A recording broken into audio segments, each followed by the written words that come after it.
প্ৰাণৰ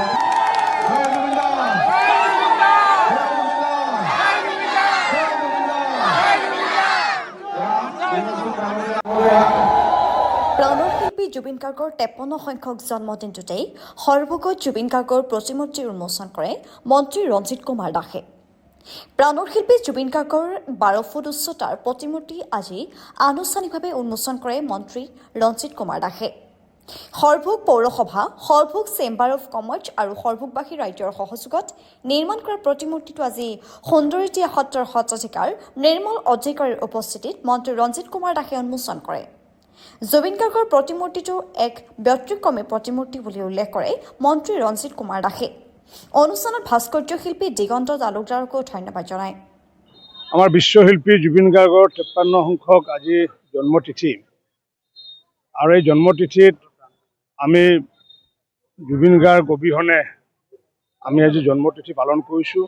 আজি বিশেষকৈ সৰভোগ পৌৰসভা, সৰভোগ চেম্বাৰ্ছ অফ কমাৰ্চ আৰু সৰভোগবাসী ৰাইজৰ সহযোগত এটা ব্যতিক্ৰমী আৰু অদ্বিতীয় এটা প্ৰতিমূৰ্তি নিৰ্মাণ কৰি উলিওৱা হৈছে আৰু সেই প্ৰতিমূৰ্তিটো মোকে উন্মোচন কৰাৰ দায়িত্ব দিছিলে, যাৰ কাৰণে মই সকলো সংশ্লিষ্টসকলকে মই আন্তৰিক ধন্যবাদ জনাইছোঁ।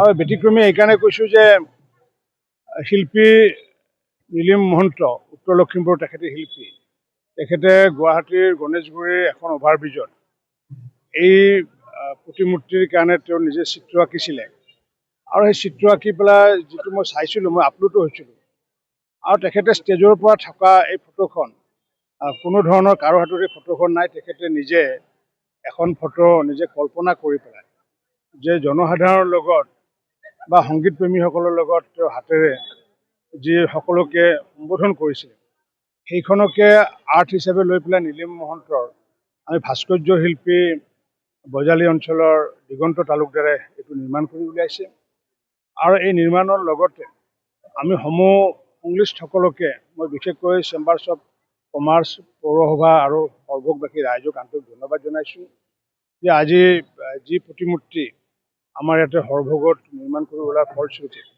যে আমি সকলো জুবিন প্ৰেমী ৰাইজে জুবিনৰ সংগীত আমাৰ মাজত থাকিব, তেওঁ নিশ্চিত ৰূপত অমৰ হৈ থকাৰ লগতে যে তেখেতক যাতে আমি মাজে মাজে সময় শ্ৰদ্ধাঞ্জলিকে আদি কৰি আমাৰ নতুন চামৰ মাজত জুবিনৰ যি তেওঁলোকৰ সৃষ্টি আৰু কৃষ্টি, কাৰণ আমি জানো যে জুবিন গাৰ্গ এটা অসমীয়া সত্তা থকা এজন ভাৰতীয় আৰু সেইগৰাকী ব্যক্তিক আজি যি গুগলে পৰিচয় দিছে ৱৰ্ল্ড হামিং কিং বুলি পৰিচয় দিছে আৰু এইগৰাকী ব্যক্তি যিহেতু 42,000 গীত নিজে গাইছিলে, তাৰ ভিতৰত 38,000 গীত যিহেতু সংৰক্ষিত হৈ আছে, প্ৰায় 43টা ভাষাত গাইছিলে আৰু সেইকাৰণে আমি কৈছোঁ যে জুবিন গাৰ্গ অকল প্ৰাণৰ শিল্পী নহয়, জুবিন গাৰ্গ এগৰাকী বিশ্বশিল্পী।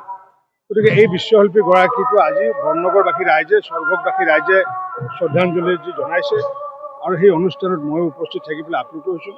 মই প্ৰতিগৰাকী এই যোৱা এমাহৰ ভিতৰত খুব কম সময়ৰ ভিতৰত যিসকলে কাৰ্যকৰ্তা নিৰ্মাণ কৰি উলিয়ালে, চেম্বাৰ্ছ অফ কমাৰ্চৰ বিশেষকৈ সভাপতি সম্পাদককে আদি কৰি প্ৰতিগৰাকী কাৰ্যকৰ্তাৰ লগতে যি প্ৰায় 20গৰাকী কাৰ্যকৰ্তা ওতঃপ্ৰোতভাৱে জড়িত আছিলে, মই নামসমূহ পিছত ক'ম, এই সকলোকে মই আন্তৰিক ধন্যবাদ জনাইছোঁ যে তেওঁলোকে সংকল্প লৈছিলে আৰু লগতে মই দিগন্ত তালুকদাৰ তেখেতে মোক বাৰম্বাৰ কৈছিলে যে তাৰিখটো পিছুৱাব লাগিব, কাৰণ ইমান কম সময়ৰ ভিতৰত এনেকুৱা অদ্বিতীয় এটা প্ৰতিমূৰ্তি, কাৰণ এখন হাত দাঙি নথকা প্ৰতিমূৰ্তি এটা 15 দিনত বনাব পাৰে, কিন্তু হাতখন যিহেতু চেপাৰেট কৰি লগাবলগীয়া হৈছে, নিশ্চিত ৰূপত ব্যতিক্ৰমী এটা প্ৰতিমূৰ্তি।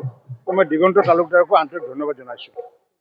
আমাৰ হৃদয়ৰ স্পন্দন জুবিন গাৰ্গ আৰু এই জুবিন গাৰ্গৰ আজি এই সৰভোগত তেখেতৰ প্ৰতিমূৰ্তি উন্মোচন কৰা হৈছে আৰু তেখেতৰ যি কালজয়ী গান মায়াবিনী ৰাতিৰ বুকুত, আৰু সেই মায়াবিনী ৰাতিৰ বুকুত সকলোৱে সমস্বৰে তেওঁৰ এই গান গাই আজি সকলোকে অসমবাসীয়ে তেওঁৰ যি জন্মদিন, সেই জন্মদিন তেওঁৰ গানেৰে আজি আমি উদযাপন কৰা হৈছে।